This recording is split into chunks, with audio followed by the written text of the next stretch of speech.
And that is the thing where, and I think all of us can agree, when we are watching a performance and it's an authentic performance and someone is alive in that moment, in that role, they're not reciting words. Right. I mean, it's like night and day.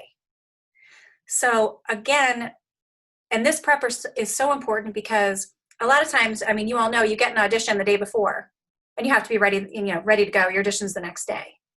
So learning those techniques to get you off book, or combination of techniques. And also, this again just comes through practice, is if you're not 100% solid in the dialogue, being 100% solid in the scene so you can roll with the punches. Does that make sense? Oh, thank you. Yep. Because if you are genuine and authentic and make, those choices, the script, the writing is, a gift from the writer. It's words, it's black and white. The choices you make are your talent. So if you choose to improvise, or if you're, or the flow of the scene and you say something that's not exact versus the choice to look down at your lines, what will keep people in the performance? So it's just a matter of, and even just doing self-tapes and trying both ways. If you're not 100% sure of lines, chuck your sides and try to run it.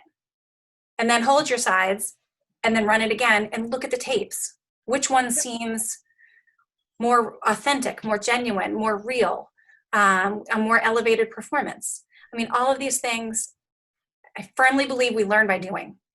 And there's not one way, there's not one correct answer.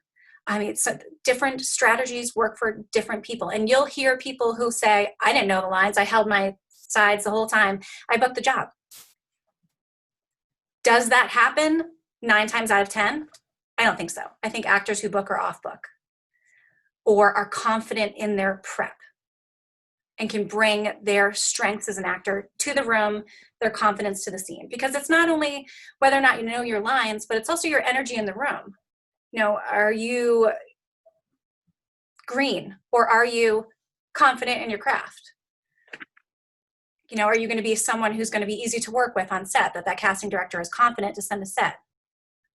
It's so many of those things, and that all comes through practice and just doing it. The only way out is through, which applies to a lot of things in life. And it's the same thing with this. And that's why I love this forum, because a lot of times we put a lot of pressure on ourselves. Before, I mean, even that casting director workshop where, it was the waiting room and I was waiting to go. You can feel the electricity like in your body where it's like, this means something. It's like, this is what you love to do. You're about to perform. And just having this opportunity to, shed the awkwardness and just play in our craft and learn in our craft, so that when those opportunities come up, we have that knowledge behind us that we can absolutely 100% do this. And we've done it. We've done it when we've not been 100% off book. We've done it when, life has been shit all day and we had to do a really happy role and a performance. And we did it. We did it in less than ideal circumstances. We did it in new circumstances such as this. It's just consistency, and finding techniques that work for you.